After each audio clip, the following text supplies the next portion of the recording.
మాజీ సీఎం కేసీఆర్ అడ్డాలో ధీటుగా ఎదగాల్సిన కాంగ్రెస్ పార్టీ గ్రూపుల గొడవలతో సతమతమవుతోంది. తాము అధికారంలో ఉన్నామా లేదా అనే దానితో సంబంధం లేకుండా ఆ పార్టీలో వర్గపోరు మాత్రం ప్రతిరోజు నడుస్తూనే ఉంటుంది. అధికార పార్టీలోని ఆ ఇద్దరి నేతల మధ్య పచ్చగడ్డి వేస్తే భక్కుమనే స్థాయిలో వైరం కొనసాగుతోంది.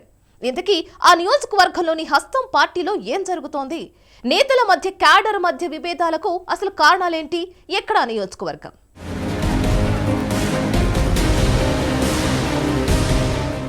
కేసీఆర్ అడ్డాలో కాంగ్రెస్ లో వర్గపోరు. ఆధిపత్యం కోసం ఆ ఇద్దరి ఆరాటం. నర్సారెడ్డి వర్సెస్ బండారు శ్రీకాంత్ గా రాజకీయం.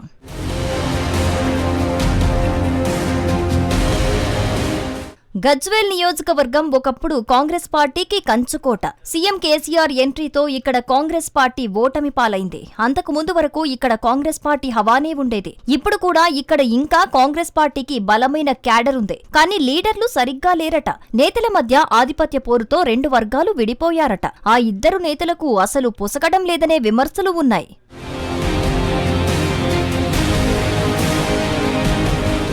ఇక 2014లో కేసీఆర్ చేతిలో ఓటమి పాలైన నర్సారెడ్డి హస్తం వీడి కారెక్కారు. బీఆర్ఎస్ తో ఓటమి పాలైన వంటేరు ప్రతాప్ రెడ్డి కాంగ్రెస్ కు బలమైన క్యాడర్ ఉందని గ్రహించి బీఆర్ఎస్ నుండి కాంగ్రెస్ లో చేరి 2018లో కేసీఆర్ పై పోటీకి సయ్యన్నారు. ఇక నర్సారెడ్డి మాత్రం కేసీఆర్ చేతిలో ఓటమి చెందటం తనకు సంతోషంగా ఉందని ఓ వేదికపైనే బాహటంగా చెప్పటం అప్పట్లో కాంగ్రెస్ శ్రేణులను తీవ్ర మానసిక భావోద్వేగానికి గురిచేసింది. కాగా నర్సారెడ్డి పార్టీ మారినా బీఆర్ఎస్ ఒత్తిళ్లను అధిగమించి కొంతమంది శ్రేణులు పార్టీకి విధేయులుగా ఉండిపోయారు. ఇక అదే సమయంలో పార్టీకి పెద్ద దిక్కుగా నిలిచిన వంటేరును అధిష్టానం గజ్వేల్ నుండి బరిలో నిలిపింది. వంటేరు ప్రతాప్ రెడ్డి కేసీఆర్ చేతిలో ఓటమి చెందటంతో బీఆర్ఎస్ లో చేరారు.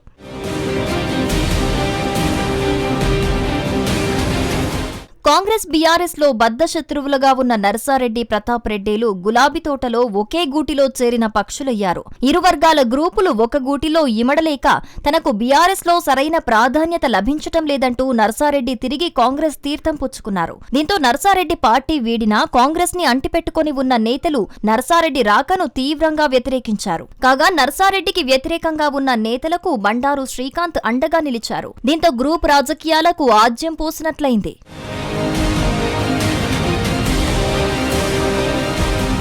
అయితే గజ్వేల్లో కేసీఆర్ ప్రాతినిధ్యం వహిస్తూ ఉండటంతో నియోజకవర్గంపై బీఆర్ఎస్ గట్టి పట్టుంది. కానీ కాంగ్రెస్ ప్రభుత్వం ఉండటంతో సీసీ రోడ్లు ఇతరత్ర ప్రారంభోత్సవాలను మాజీ ఎమ్మెల్యే నర్సారెడ్డి చేస్తున్నారట. కాంగ్రెస్ ప్రభుత్వం ఏర్పడ్డాక ప్రతి నియోజకవర్గంలో ప్రోటోకాల్ రగడ కొనసాగుతోంది. అదేవిధంగా నియోజకవర్గంలో కూడా ప్రోటోకాల్ రగడ తారాస్థాయిలో ఉంది. అయితే గజ్వేల్ నియోజకవర్గంలో కాంగ్రెస్ లో రెండు వర్గాలు ఉండటంతో అధికారులకు కూడా తలనొప్పిగా మారింది. ఎవరి మాట వినాలో ఎవరి మాట వినకూడదో అర్థం కాక అధికారులు కూడా చేతులెత్తేసే పరిస్థితిలో ఉన్నారట.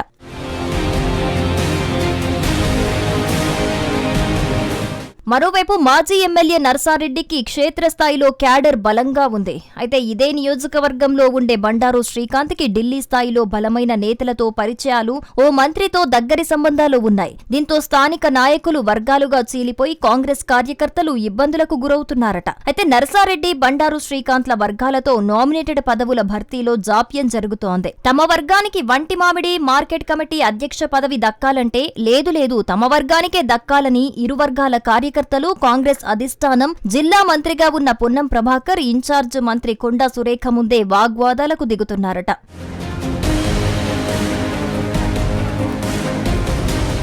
జిల్లా కాంగ్రెస్ లో ముఖ్యంగా గజ్వేల్లో తనకు పార్టీలో పోటీ లేకుండా ఉండేందుకు నర్సారెడ్డి వేయని ఎత్తుగడ లేదట. శ్రీకాంత్ ను ఎదుర్కొనేందుకు ప్రతిపక్షాలకు కూడా సహకరిస్తున్నట్టు అనుమానిస్తున్నారట.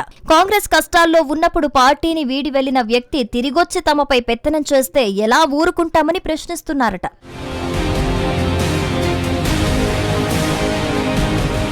ఇటీవల కాంగ్రెస్ పెద్దలు పీసీసీ అధ్యక్షులు మహేష్ కుమార్ గౌడ్, పలువురు మంత్రులు ఎమ్మెల్సీ ఎలక్షన్ ప్రచారానికి కరీంనగర్ వెళ్తున్న సందర్భంలో నర్సారెడ్డి వర్గీయులు, బండారు శ్రీకాంత్ వర్గీయుల మధ్య వివాదం రాజుకుంది. మంత్రి పొన్నం ప్రభాకర్ అభివృద్ధి పనులు ప్రారంభోత్సవానికి వచ్చిన సందర్భంలో గజ్వేల్లో ఇరు వర్గాలు దాడులు చేసుకున్నాయి. అయితే నర్సారెడ్డి మాజీ శాసనసభ్యుడు కావటంతో అన్నీ తానై అధికారం చలాయిద్దామనుకున్న బండారుకు కాంగ్రెస్ పార్టీలో కీలకంగా ఉన్న ఓ మంత్రి పెద్ద దిక్కుగా ఢిల్లీ పెద్దల పరిచయాలతో అధికారులు సైతం బండారు తన వైపుకు తిప్పుకునే ప్రయత్నం చేస్తున్నారట.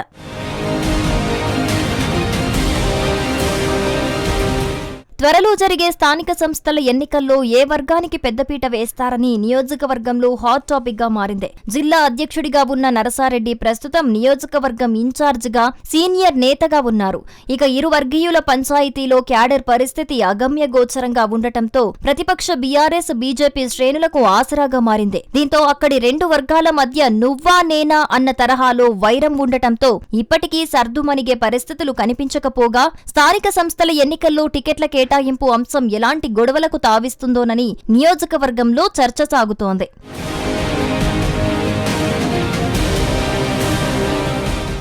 ఏది ఏమైనా ఈ నియోజకవర్గ ఎమ్మెల్యేగా ఉన్నది కేసీఆర్. ఇలాంటి చోట అధికార పార్టీ గట్టిగా ఉండాలి కానీ ఇలా గ్రూపు రాజకీయాలు చేయటం ఏంటన్న ప్రశ్నలు వినిపిస్తున్నాయి. ఈ గ్రూప్ వార్తో కాంగ్రెస్ పార్టీకి తీవ్ర నష్టం తప్పదన్న అభిప్రాయాలు వ్యక్తమవుతున్నాయి. ఇప్పటికైనా పార్టీ అధిష్టానం పట్టించుకొని ఈ గొడవలను సద్దుమణిగించకపోతే ఇబ్బందులు తప్పవని అంటున్నారు రాజకీయ విశ్లేషకులు.